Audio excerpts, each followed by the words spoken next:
Hey todayers, I'm doing this video with you because I want you to take away something in the next 5 seconds, and it's this. It is no longer about first impressions, it is about every impression, and I'll tell you why. So I do business with 2 different companies on a regular basis where I give them money, right, because I'm traveling. So here is a hotel company, and here is a car company. I'm going to tell you what happened to me today, and I want to share a lesson of why this is so important. So I get to the airport, and it was my mistake, 100%. I forgot to make a reservation for my car. So I go to my preferred place that I'm elite status with, and I walk up and they say, oh, we do have cars available, it'll be $125 for the day. And I go, but the other car companies I can get online right now and they're charging $50 a day. I go, and the lady goes, I'm sorry, I don't have anything I can do for you, it's $125. Even though I rent 150 cars or 150 days worth of cars every year, she goes, no, sorry, can't do it. And they had cars on the lot, so I went to the other car place and rented a car for $50. Now this kind of upset me and made me a little angry, and I get to my hotel. Now I arrive really early, so I arrive at about 9 a.m. Hotels usually don't let you check in until 4. So the woman behind the counter says, oh, Mr. Avery, our policy is about 4 p.m., but let me see what I can do.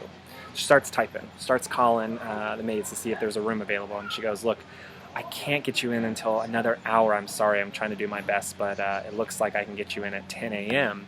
Is there anything I can do for you or that you want to do in this next hour? We're happy to store your luggage, anything you need. And I was like, okay, I love this, right? She didn't even know that I'm elite status at this yet. This is strictly like her trying to help one of the customers.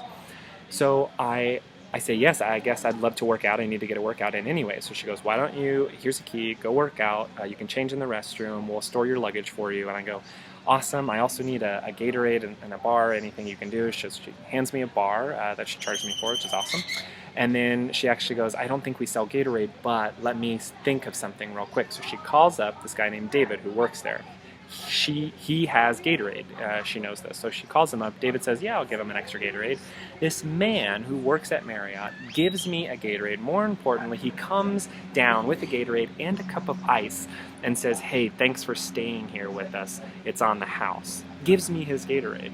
So now I'm pumped. I'm excited. And I am really, really wanting to stay at Marriott's now because of this interaction. This is my 110th interaction.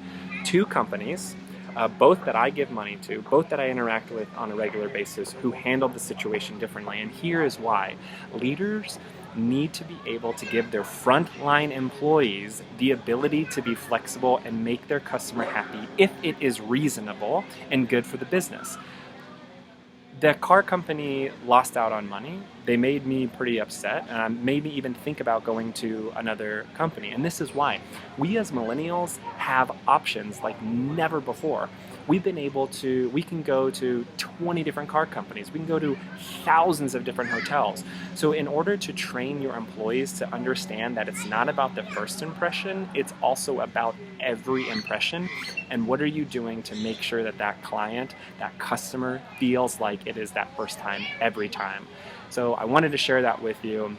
If you're the frontline worker, see what you can do for your company to make that client feel like they are super special. It makes a difference. It makes me want to stay at Marriott over and over and over again because of that one interaction. And yeah, I hope y'all are having a great day. I'm having a good time in Phoenix today. I'm speaking in Phoenix, then I'm heading to Tampa tomorrow, and then I've got LA and Pittsburgh. So the speaking is going well, and I hope y'all are having a good day. If you like these videos, make sure to subscribe and give it a thumbs up, and I will look forward to talking to y'all soon. Bye todayers.